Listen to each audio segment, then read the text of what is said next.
बिस्मिल्लाहिर्रहमानिर्रहीम और अस्सलाम वालेकुम। 21 अप्रैल और पाकिस्तान में पीर की सुबह। आज अभी तक की अहम खबरें और मेरा तज्जिया। आज की सबसे पहली खबर इस्लामाबाद रावलपिंडी से आपके सामने रखते हैं, जहां पर एक बहुत ही इम्पॉर्टेंट मिलिट्री जनरल ने कुछ सीनियर सहाफ़ियों के साथ मुलाकात की है। ये मुलाकातें उनकी अलग अलग भी हुई हैं और कुछ के साथ इकट्ठी भी हुई हैं।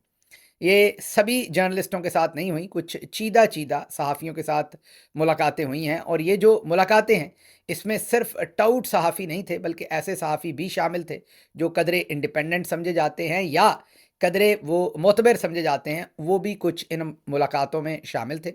और अब हमें हमारे ज़राए ये खबर दे रहे हैं कि इन मुलाकातों का मकसद आने वाला हालात हाज़िरा बताना था और ये बताना था कि army chief general Asim Munir, तमगा इम्तियाज़ मिलिट्री और उनके साथी जनरल्स आने वाले दिनों में पाकिस्तान के सियासी कैनवस को किस तरह से देखते हैं।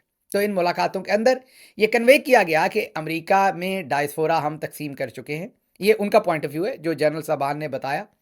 इन मुलाकातों के अंदर ये क्लेम किया गया कि पाकिस्तान के अंदर पार्टी के अंदर हम रखना डाल चुके हैं और आप देख रहे होंगे कि लोग दस्तो गिरेबां हैं और ज़्यादातर लोगों को कुछ पता नहीं कि उन्होंने आगे क्या करना है। ये दूसरी बात बताई गई।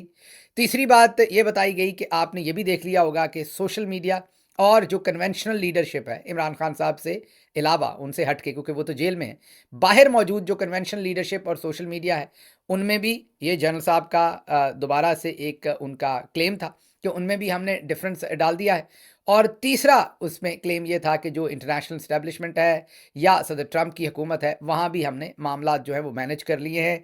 गल्फ़ में भी मामलात मैनेज कर लिए हैं और सियासी अरीना के अंदर भी सारे मामलात हमने अब मैनेज कर लिए हैं। मतलब हर पासे साडी गल हो गई है।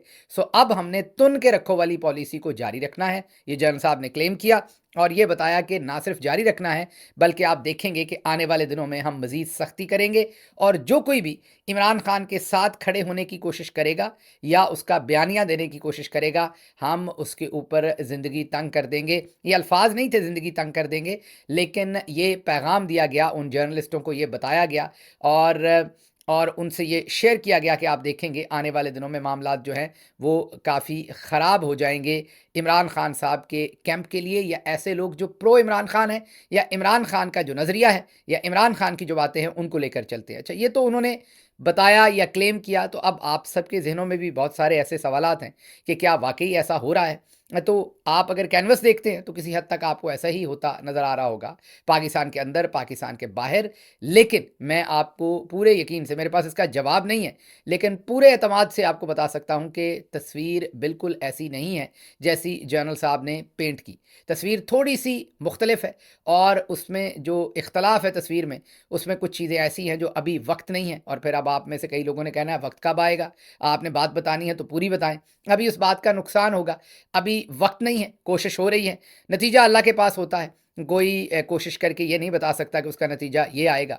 नतीजा इंसान कर सकता है, उसका रिवॉर्ड अल्लाह ने देना है। लेकिन जनरल साहब के हालात इतने अच्छे नहीं हैं जितने वो क्लेम कर रहे हैं और आने वाले दिनों में आप देखेंगे कि ये जो एक हवा बिल्ड किया जा रहा है कि तुन के रखो की पॉलिसी हमने जारी रखनी है, आल्दो कि इस वक़्त रखी भी जा रही है, इसमें मसाइल भी आएँगे और ये पॉलिसी इस तरीके से रख कर काम नहीं चलाया जा सकेगा। हाँ, लेकिन ये ज़रूर है कि इस वक़्त मैंने जैसे आपको कहा कि हर तरफ काले बादल नज़र आ रहे हैं, हर तरफ यही नज़र आ रहा है कि जैसे जनरल साहब ने हर चीज़ को जो है वो कंट्रोल कर लिया है और पाकिस्तान के अंदर अब कोई ऐसी आवाज़ जो उनकी टाउटगिरी ना करती हो, उसको आज़ादाना तज्ज़िया करने की या आज़ादाना रिपोर्टिंग करने की अब उस तरह से इजाज़त नहीं है। सियासी मामलात के ऊपर भी ख़ासा कंट्रोल कर लिया है, लेकिन और इकॉनमी का भी क्लेम किया जा रहा है कि हमने बड़ा कंट्रोल कर लिया है। लेकिन मैं बता रहा हूँ कि बॉल जो है वो बल्ले और पैड के दरमियान से विकेटों में जाएगी।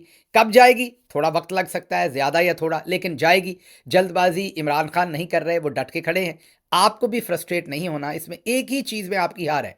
अगर आप फ्रस्ट्रेट हो जाएं और अपने कार्ड्स ज़मीन पे फेंक दें, मतलब कि आप अपने कार्ड्स अपने मुनासिब वक्त पर ना खेलें। ज़ाहिर है इमरान खान साहब के लिए, उनके साथियों के लिए ज़िंदगी बहुत तंग है। मसलन जो अगली खबर आपके सामने रखूँगा उससे आपको अंदाज़ा होगा कि कितने सारे लोगों के लिए ज़िंदगी तंग है। बहुत सारे लोगों के बारे में ये आप समझते होंगे कि वो रिपोर्टिंग कर रहे हैं, लेकिन कितनी आसानी से कर रहे हैं। मसलन जो अगली खबर है वो ये है कि बहुत सारे सहाफ़ी हैं जो थोड़ा इंडिपेंडेंट काम कर रहे हैं, यूट्यूब हो या वैसे हो, उनके अपने और उनके रिश्तेदारों के, उनके एक्सटेंडेड रिलेटिव्स के भी जो अकाउंट्स हैं, शनाख्ती कार्ड हैं, वो सब ब्लॉक कर दिए गए हैं। मसलन सदीक जान, इमरान रियाज, समी इब्राहिम, साबिर शाकिर, असद तूर समेत दर्जनों जो यूट्यूब के ऊपर अपने वीलॉग्स करते हैं या किसी भी तरह से इंडिपेंडेंट सहाफ़त करने की कोशिश कर रहे हैं, उनके बहन भाइयों, अहलिया तक के बैंक अकाउंट्स को फ्रीज़ कर दिया गया है। असद तूर की 80 साला वालिदा का पेंशन अकाउंट भी बंद कर दिया गया है। मैं नहीं कह रहा, सनाउल्लाह खान हैं डॉन के, बहुत ही मुतबर जर्नलिस्ट हैं सनाउल्लाह खान, ये उनकी खबर है। वो बता रहे हैं कि ये जितने भी इंडिपेंडेंट जर्नलिस्ट हैं, ना सिर्फ उनको बल्कि उनके अहले खाना, उनके भाई बहन, उनके माँ बाप, सबको टारगेट किया गया और सबके अकाउंट्स जो हैं उनको बंद कर दिया गया है, ब्लॉक कर दिया गया है। अब हम ये खबर देते हैं, आप सुन लेते हैं और मामला आगे बढ़ जाता है। लाइक हमारा खबर देना और आपका सुनना एक एक लाइन पर मुहित है, लेकिन ज़रा इसकी जो रेमिफिकेशंस हैं उन ख़ानदानों के लिए वो सोचिए। अगर उनके शनाख्ती कार्ड और बैंक अकाउंट्स बंद हैं तो उन्होंने अपनी रोज़मर्रा ज़िंदगी पाकिस्तान में कैसे गुजारनी है, इसको ज़रा सोचिए। लेकिन इसके बावजूद बहुत सारे लोग जो हैं वो बिलीव करते हैं कि उन्होंने सच बोलना है, वो बिलीव करते हैं कि उन्होंने डट कर खड़े होकर रिपोर्टिंग करनी है जितनी भी वो कर सकते हैं। तो ऐसे हालात में आप का भी ये फ़र्ज़ है कि आपने हौसला नहीं हारना। चौधरी साहब की एक ही डिमांड है कि आपका हौसला हार जाएँ आप और आप ये सोचें कि मामला तमाम हो गया। जिस दिन आपने ये सोच लिया कि मामला तमाम हो गया, चौधरी साहब की आधे से ज़्यादा जीत हो जाएगी। यही वो चाहते हैं कि आप हौसला छोड़ दें और कहें अब कुछ नहीं हो सकता। हमारे एक दोस्त अभी पाकिस्तान गए थे, पाकिस्तान से लौटे, पाकिस्तान जाते हुए बड़े जोशो खरोश में थे, पाकिस्तान से लौटे तो बड़े मायूस थे, बहुत ही परेशान थे। मैंने पूछा कि क्या हुआ, क्यों इतनी परेशानी है? उन्होंने कहा पाकिस्तान में तो कोई उम्मीद ही नहीं है। मैं जिससे मिला हूँ उन्होंने कहा जी अब इमरान खान ने बाहर नहीं आना, अब इमरान खान ने बाहर नहीं आना, अब कोई ताकत इमरान खान को वापस हुकूमत में नहीं ला सकती, वो बाहर नहीं आएंगे, सब कब्जा हो गया है। उन्होंने कहा कि कुछ लोग तो अपनी ज़िंदगी जी रहे हैं वहाँ पर, उनको कोई परवाह ही नहीं है, उन्हें कोई मसला ही नहीं है, वो वैसे ही ज़िंदगी गुजार रहे हैं, उनको इससे कोई फ़र्क नहीं पड़ता कि मुल्क में जमहूरियत है या माशाल्लाह है, वो बस अपनी ज़िंदगी जैसे तैसे है वहाँ पर। जिनके पास पैसे हैं वो खुशी से गुजार रहे हैं, जिनके पास पैसे नहीं है वो सारा दिन इस चक्कर में कि हम पैसे कहाँ से कमा लें। लेकिन उनको इससे कोई लेना देना नहीं है, जो हम बाहर बैठे पाकिस्तानियों को जितना है उनको इतना नहीं है। ऐसा नहीं है, जब आप चंद दिन के लिए जाते हैं, आप एक ख़ास तरह के लोगों से वहाँ मिलते हैं, एक ख़ास तरह का आपका इंटरेक्शन होता है, वो ख़ास तरह के माहौल में होता है। ज़ाहिर है आप किसी शादी पे जाते हैं या किसी मार्केट में जाते हैं या किसी जगह में, तो आप लोगों ने जीना तो है ना, जीते तो लोग, अगर आप गज़ा में जाएँगे आज तो वहाँ भी लोग जी रहे हैं, वहाँ भी लोग ब्रेड, अंडा, डबल रोटी, दूध खरीदने के लिए मार्केट ज़ाहिर है जाएँगे। तो आपको लगेगा कि गज़ा के बारे में मैंने कुछ और सुना था, यहाँ पर तो और है। तो इंसान बड़े रेज़िलियंस बड़ी है इंसानों के अंदर, वो ज़ाहिर है जितने भी मुश्किल हालात हों उसमें जीते तो है ना इंसान। तो पाकिस्तान में भी लोग जी रहे हैं और थोड़े कुछ लोग जो हैं वो खुशी से भी जी रहे हैं ज़ाहिर है। तो आपको जाके ये लगता है कि पता नहीं उनको कोई परवाह ही नहीं है, ऐसा नहीं है। ज़मीन तपी हुई है, सिर्फ it's a matter of time. अंदर और बाहर दोनों तरफ जनरल साहब के लिए ज़मीन जो है वो तपी हुई है। किसी भी मोमेंट कोई भी चीज़ जो है अपनी जगह से हिलनी है और फिर कैस्केड इफेक्ट होना है और कोई चीज़ अपने कंट्रोल में नहीं आनी। अब वो कब हिलनी है इसको थोड़ा वक्त लग सकता है, लेकिन आपका काम, जब तक इमरान खान जेल में हौसला नहीं छोड़ रहे, बाहर बैठे आपका काम नहीं है कि आप हौसला छोड़ें। तो एक तो हम ये मजम्मत करते हैं जो जितने भी सहाफ़ियों के साथ ये सब कुछ किया जा रहा है और उनके ख़ानदानों के साथ किया जा रहा है, और उसके साथ साथ ये जो जनरल साहब ने मुलाकात करके बताया है कि अब तुन के रखने की पॉलिसी ही जारी रहेगी, उनके लिए मेरा पैगाम है कि ज़ाहिर है हर ताकतवर शख्स यही सोचता है कि बस सारी ताकत मेरे पास है, लेकिन सारी ताकत अल्लाह की ज़ात के पास होती है, वहीं से रास्ता निकलता है। जब अंधेरा बहुत बढ़ जाता है तो पो वहीं से फूटती है, पो फूटने वाली है, मुझे पूरा यकीन है। आपको और हमें जो है वो इस पर डट के खड़े होना पड़ेगा। अगली खबर की तरफ चलते हैं। अगली खबर एक ऐसी ही खबर है, एक साहब हैं, पहले आपने तलत हुसैन साहब का अंजाम तो देख लिया था, अब हम आपके सामने फ़हद हुसैन साहब का अंजाम रखते हैं।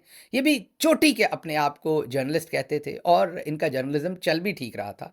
फिर उन्होंने नौकरी ले ली और नौकरी भी ली जनरल बाजवा से। जनरल बाजवा ने इनको नौकरी दी शहबाज शरीफ की पहली हुकूमत में। जब इमरान खान की हुकूमत गिराई गई, इनके ज़ुम्मे लगा कि आपने हमें गालियाँ पढ़ने से बचवानी है। जी, स्पेसिफिकली उसका बाहर नाम, नैरेटिव, स्ट्रेटजी जो भी रखें। जनरल बाजवा से इनकी मुलाकात हुई थी, उन्होंने ये कहा था कि फ़हद तुमने हमें गालियाँ पढ़ने से बचाना है, ये हमारे ज़राए हमें बताते हैं। और फहद साहब ने साइन अप कर लिया। बस फिर क्या हुआ, चिरागों में रोशनी ना रही। आज बाजवा साहब को तो गली गली मोहल्ले मोहल्ले गालियां पड़ रही हैं, उसके साथ फहद साहब की भी सियासत ख़त्म हो गई। फहद साहब ने सियासत, अपनी सियासत कह दिया, सहाफ़त ख़त्म हो गई, लेकिन इनकी सहाफ़त भी सियासत ही है। इन्होंने सहाफ़त बेचकर एक पोजीशन ली थी, उसके बाद अब मारे मारे फिर रहे हैं, वापस सहाफ़ी बनने की कोशिश कर रहे हैं, बिल्कुल इसी तरह से जैसे वो टाउट अबसार आलम भी, जिन्होंने अपना वीडियो बयान दिया था कि आज के बाद मैं सहाफ़त नहीं करूंगा, मैंने सहाफ़त मुकम्मल छोड़ दी है, वो भी अब वापस सहाफ़ी बनने की कोशिश कर रहे हैं, लेकिन अवाम है कि मान नहीं रही। फहद हुसैन साहब ने बहुत ट्राई कर ली, ये 2-3 टेलीविज़न चैनल्स भी ज्वाइन कर लिए, प्रोग्राम भी कर लिए, ना कोई मुँह लगाता है प्रोग्राम को। मुँह लगाने का मतलब है कोई भी नहीं देखता, व्यूअरशिप है नहीं, इम्पैक्ट है नहीं, कोई पहचानता नहीं ये कौन से वाले फहद हुसैन हैं। तो अब फहद हुसैन साहब ने आखिरकार तंग आकर उन्होंने जो ट्रेनिंग है उसके ऊपर उन्होंने फ़िज़िकल ट्रेनिंग, जी हाँ, अब वो जिम इंस्ट्रक्टर बने हैं और उसकी वीडियोज़ अब उन्होंने अपलोड करना शुरू की हैं कि शायद मुझे लोग सियासत पर तो सुनना नहीं चाहते, करंट अफेयर्स के ऊपर तो नहीं सुनना चाहते, हो सकता है कि मैं कोई जिम और इससे रिलेटेड चीज़ें करूं।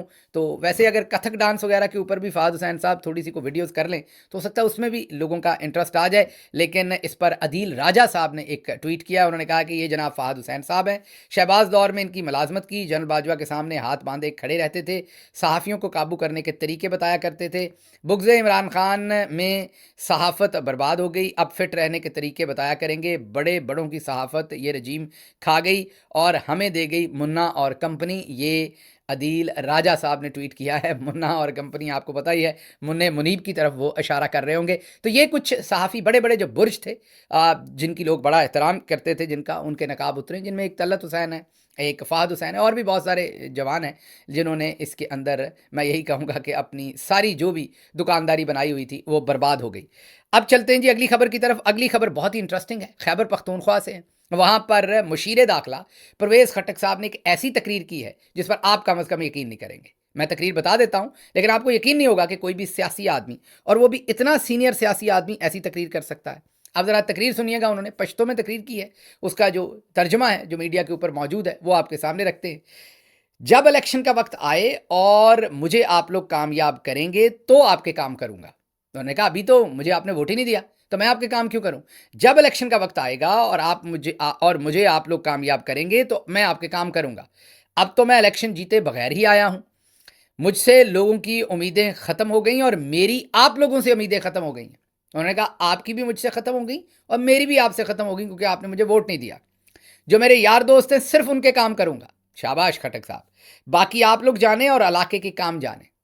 उन्होंने कहा कि मैं सिर्फ अपने यारों के काम करूंगा, आपने मुझे वोट नहीं दिया, जब वोट दे के मुंतखब करोगे तब तुम्हारे काम करूंगा। ये उन्होंने एक, मैं यही कहूंगा, एक हारा हुआ बयान दिया है। हारे हुए तो वो है ही, हारे हुए लश्कर में भी है, लेकिन अब उन्होंने एक हारा हुआ बयान भी दे डाला है। देखते हैं, केपीके की आवाम जो है वो बहुत ही खूनख्वार किस्म की आवाम है। देखते हैं कि वो आने वाले इलेक्शन में अब इस बयान के बाद उनके साथ क्या हशर करते हैं। जैसे ही मैंने अभी आपको फहद हुसैन और तलत हुसैन के बारे में बताया, ऐसे ही बहुत सारे और भी लोग हैं जिनके नकाब इमरान खान की वजह से उतरे हैं। अगली खबर की तरफ चलते हैं और जो अगला शख्स आपको दिखाएंगे जिसका नकाब उतरा है, आप परेशान हो जाएंगे कि ये भी ऐसा था, ये भी इन्हीं का हिस्सा था, ये भी इसी तरह की शख्सियत थी। तो अगली खबर की तरफ चलते हैं और अगली खबर है इफ्तिखार चौधरी साहब के बारे में। इफ्तिखार चौधरी पाकिस्तान के वो चीफ जस्टिस जिन्होंने आपको और हमें बेवकूफ़ बनाया था, हमारा खून गरमाया था। वो 2007 वकला की तहरीक, जिसमें इसमें कोई शक नहीं, एतजाज़ एहसन और बहुत सारे दूसरे वकला जो हैं वो अपने पूरे जज्बे, अपने पूरे ईमान और अपनी पूरी ईमानदारी के साथ शामिल हुए थे। लेकिन वो जो पूरी की पूरी मूवमेंट थी वो इफ्तिखार चौधरी और कियानी साहब की ऑर्केस्ट्रेटेड थी। जब कियानी साहब ने जब इफ्तिखार चौधरी को जनरल मुशर्रफ ने आर्मी हाउस बुलाया था और उनसे इस्तीफ़ा लेना था, तो अगले दिन सुबह को जब बुलाया था, रात को ही जनरल कियानी जो उस वक्त आईएसआई के चीफ थे, उन्होंने इफ्तिखार चौधरी को ये बता दिया था कि आपने इस्तीफ़ा नहीं देना, आपने डट जाना है, बाकी चीज़ें हम संभाल लेंगे। आपने वहाँ डटे रहना है, बाकी चीज़ें कैसे अनफोल्ड होंगी वो मैं आपको बताऊंगा। वहाँ मेरा नाम नहीं लेना, लेकिन आपने डट जाना है, ये पैगाम भेजा गया था। अगले दिन जब परवेज़ मुशर्रफ के पास पहुँचे इफ्तिखार चौधरी, उन्होंने इस्तीफ़ा डिमांड किया और उनके सामने उनके करप्शन के या दूसरे माली मामलात के जो हैं वो मामलात रखे, तो उन्होंने इस्तीफ़ा देने से इनकार कर दिया। फिर जो हुआ, रेस्ट इज़ द हिस्ट्री। आपने देखा कैसे पूरा पाकिस्तान का मीडिया एक तरफ जा खड़ा हुआ। करोड़ों रुपए इस पूरी मूवमेंट पर लगे। हमारे जैसे भी कई बेवकूफ़ बने, मैं भी बना, किस दिन दास्तान आपको सुनाएंगे। मैं उस वक्त इस्लामाबाद में पढ़ाता था कि हम कैसे बेवकूफ़ बनाए, हमारे स्टूडेंट्स को भी बेवकूफ़ बनाया गया। तो बहरहाल पूरी कौम बेवकूफ़ बनी और पीछे आईएसआई थी उस मूवमेंट के, और वो मूवमेंट चलाई गई और इफ्तिखार चौधरी साहब जैसे शैतान को, माजरत मैं ये लफ्ज़ इस्तेमाल कर रहा हूँ, लाकर री इंस्टॉल किया गया, जिस शख्स की ना कोई एथिक्स थे, ना उसकी कोई जुडिशल उसमें कोई ऑनेस्टी और इंटेग्रिटी थी। लेकिन हम सब, जैसे आज आप बहुत सारे लोगों के हाथों बेवकूफ़ बनते हैं, ये पहला मौका नहीं है, हम कई दफ़ा हम कौम के तौर पर बेवकूफ़ बने हैं। बहरहाल ये आकर इंस्टॉल हो गए वापस, और फिर उन्होंने कानून और इंसाफ की वो धज्जियाँ उड़ाई, सुप्रीम कोर्ट को वो नुकसान पहुंचाया जो पाकिस्तान में शायद इनसे ज़्यादा काजी फायद ईसा ने पहुंचाया होगा। ये नंबर 2 पे होंगे, काजी साहब नंबर 1 पे होंगे। लेकिन आज इनकी खबर क्यों आपके सामने रख रहे हैं? इरशाद भट्टी, उन्होंने इनका इंटरव्यू लिया है और उस इंटरव्यू के अंदर उन्होंने इन्हें ऐसा एक्सपोज किया है कि जो किसी ने पहले सोचा नहीं होगा। ये ज़रा एक टुकड़ा सुनिए और फिर आपको इस पर थोड़ा सा तज्जिया देते हैं। पिछले 3 सालों में आइन टूटा है। कौन सा आइन टूटा? 90 दिन में ना केपी में इलेक्शन हुए, ना कौमी जी वो रेक्टिफाई हो गया ना, वो आइन नहीं टूटा। सुप्रीम कोर्ट ने फैसला दिया आपकी जी, उसने कहा कि आइन की खिलाफ वर्जी की इलेक्शन कमीशन ने, तो आइन को नए सिरे से लिखने की कोशिश की इलेक्शन कमीशन को, जमहूरियत को पटड़ी से उतारा इलेक्शन। जो आपने आइन टूटी उससे इफ्तिखार चौधरी के बजाय सुप्रीम कोर्ट ने उसको रेक्टिफाई कर दिया और उसका नोटिस लेकर इलेक्शन मुल्क में करवा दिए। आइन नहीं टूटा। आगे चले, दूसरा आइटम क्या है? आइन नहीं टूटा। कहाँ टूटा? अगर सुप्रीम कोर्ट में ना करते, अगर सुप्रीम कोर्ट उसको रेक्टिफाई ना करती फिर तो बात थी। 90 दिन जस्टिस बंदयाल का 90 दिन hard and fast justice Bandial के हुक्मनामा माना गया। नहीं, फिर कौन सा हुक्म कि इलेक्शन कराओ वक्त में 90 दिन के अंदर। सुना आपने? वो कह रहे हैं आइन टूटा ही नहीं। मतलब ये या तो इस मुल्क में रहते नहीं है, या इनका ज़मीर यहाँ नहीं रहता, या ज़मीर मर चुका है, या इनका एहसास मर चुका है। मतलब क्या कहूँ मैं इस बात के ऊपर? यही कहूँगा कि बेशर्मी का राज है और खुला राज है, और उनको शर्मिंदगी भी नहीं हो रही जो वो कह रहे हैं। लेकिन अच्छा ये हुआ कि आपको इनका ये घनौना चेहरा नज़र आया है कि ये इस इंसान की असलियत थी जो आपके सामने आई है, जिनका नाम इफ्तिखार चौधरी था। कम अज़ कम ये आज एक्सपोज हुए हैं और सारी दुनिया को पता लगा है कि ये शख्स कितना जमहूरियत पसंद था। वो कहता है कानून भी नहीं टूटा, कुछ भी नहीं हुआ। उनसे जब इरशाद भट्टी ने कहा कि आपने कोई बयान ही नहीं दिया, इतना कुछ हो गया, ख़वातीन के साथ जुल्म हो गया, सहाफ़ियों के साथ हो गया, आइन टूट गया, उसने कहा कहाँ हुआ है? कहीं भी नहीं हुआ। मुझे बताएं किस दिन हुआ है? मुझे तो पता ही नहीं किस दिन हुआ है, मुझे तारीख बताएं, कहाँ हुआ है? उन्होंने कहा दूसरा, उन्होंने कहा यहाँ पर 350 मेंबर पार्लियामेंट है, यहाँ पर सहाफ़ी हैं, तो मैंने ठेका लिया हुआ है सबका, बाकी सारे बात करें, मैं क्यों करूं? अगर आइंदा कोई ऐसा मौका हुआ तो आप मेरी तवज्जो दिला दीजिएगा, मैं उस पर बयान दे दूंगा। ये सोचिए कि ये कितने बेशर्म इंसान है, अंदर से इनका ज़मीर कितना गंदा होगा माजरत के साथ। लेकिन आगे जो बात इसमें सोचने वाली है वो ये है कि इफ्तिखार चौधरी साहब जो है वो पार्टी भी एक उन्होंने बनाई थी और वो इलेक्शन भी लड़ना चाहते थे और वो इस मुल्क के अंदर सियासत भी करना चाहते थे। लेकिन अंदर कितनी कालक है इनके दिल में वो आपने खुद देख ली। अच्छा हुआ कि ये भी एक्सपोज हो गए, कोई मामला रह नहीं गया। अच्छा जी, अब रवांडा के वज़ीर ख़ारजा पाकिस्तान के 4 रोज़ा सरकारी दौरे पर आए हैं। अल्लाह ही खैर करे, अब उसे कहीं चुम चुम के घिसा ना दें, क्योंकि आजकल तो जो भी इनके हत्थे चढ़ जाता है। रवांडा वाले से शायद थोड़ा परे रहें, क्योंकि रवांडा के पास पैसे पूसे कम है। लेकिन बहरहाल आजकल तो आपको पता है, लूका जब आया था तो उसके साथ क्या किया था इस सारे टब्बर ने। तो अब अल्लाह ही खैर करे। तो रवांडा वाले जो हैं वो तो वैसे भी लंबे चौड़े ही वो दिनों के लिए यहाँ आए हैं, 4 दिन के लिए आए हैं। तो अब इसहाक डार साहब से भी मुलाकात है, शहबाज शरीफ से भी है, लेकिन मेरा ख्याल इससे आर्मी चीफ नहीं मिलेंगे। आप देखेंगे, मेरा ये गैस है, आई कैन बी रॉन्ग, लेकिन वो इससे नहीं मिलेंगे क्योंकि माड़े मुल्क से आया माल पानी नहीं है। आर्मी चीफ का इनके साथ क्या काम है? वो ज़रा तगड़े लोगों के साथ मिलते हैं। तो अब अल्लाह खैर करे रवांडा वाले भाई का कि वो यहाँ पर आए हैं, तो उनके साथ यहाँ क्या सलूक किया जाता है। अगली खबर जो आपके सामने रखनी है वो बहुत ही इंटरेस्टिंग खबर है कैसर बंगाली साहब का एक बयान है, और बयान उनका यह है कि लाहौर से पेशावर जाएं तो हर 25 किलोमीटर पर एक कंटोनमेंट आता है। जी हाँ, लाहौर से पेशावर जाएं तो हर 25 किलोमीटर पर एक कंटोनमेंट आता है। इंडिया ने भी 2 साल पहले सब कंटोनमेंट बंद कर दिए हैं। कंटोनमेंट बंद करके लोकल इंतज़ामिया को दें और शहरों को बेहतर बनाएं। बात सारी पैसे बचाने की है। पैसे बचाएं, पाकिस्तान पे कर्जे कम करें ताकि पाकिस्तान जो है वो बेहतर तरीके से परफॉर्म करे। ये कैसर बंगाली साहब ने बयान दिया। जब इन्होंने बयान दिया तो हमने अपनी टीम को कहा कि थोड़ी रिसर्च करें। हमारी टीम ने जब इस पर रिसर्च की तो वी फिगर इट आउट के 62 के करीब, जी हाँ 62 कंटोनमेंट्स जो हैं वो 2023 में हिंदुस्तान ने बंद किए हैं। 62 ह्यूज नंबर, और कई रियासतों के अंदर उन्होंने बंद किए हैं। कई उनके जो कंटोनमेंट से नाम भी हम आपको बता सकते हैं, लेकिन ये लिस्ट पड़ी हुई है, अगर आप गूगल पे चले जाएं, आप सिर्फ गूगल कर लें कि 2023 में इंडिया ने कौन से 62 कंटोनमेंट्स बंद किए, तो सबके नाम आपके सामने आ जाएंगे। उन तमाम कंटोनमेंट्स को उन्होंने बंद कर दिया, और वजह क्या बनी? वजह यही थी कि वो किसी भी तरह से बचाना चाहते हैं, अपना खर्च कम करना चाहते हैं और मामला जो है उनको सीधा करना चाहते हैं। लेकिन हमारे तो मेरे ख्याल कंटोनमेंट बने होंगे पिछले 2-3 सालों में, बंद होने वाला काम तो नहीं। हमारे तो ये मामला बढ़ते जा रहे हैं। बल्कि आज ही खबर थी कि चक्री के बाद एक और डीएचए गंधारा बनाया गया है और डीएचए गंधारा बना के उसको एक एग्जिट दिया गया है मोटरवे से, स्पेशली जो डीएचए गंधारा के लिए होगा। उस पर भी किसी टाइम बात करेंगे डिटेल में। लेकिन कहने की बात यह है कि जो काम हिंदुस्तान कर सकता था वो शायद हमारा करने का इंटरेस्ट नहीं है। व्लॉग लंबा हो गया, क्विकली आखिरी खबर आपके सामने रखते हैं। जेडी वैंस और Usha vents. Usha vents JD Vance की वाइफ हैं। जेडी वैंस नायब सदर हैं अमेरिका के और जो उषा वैंस हैं वो एक वकील हैं और वो हिंदुस्तानी नजाद अमरीकी हैं, मीन वो हिंदुस्तान से बिलोंग करती हैं। अब जेडी वैंस और उषा वैंस जो हैं वो पहुंचे हैं हिंदुस्तान।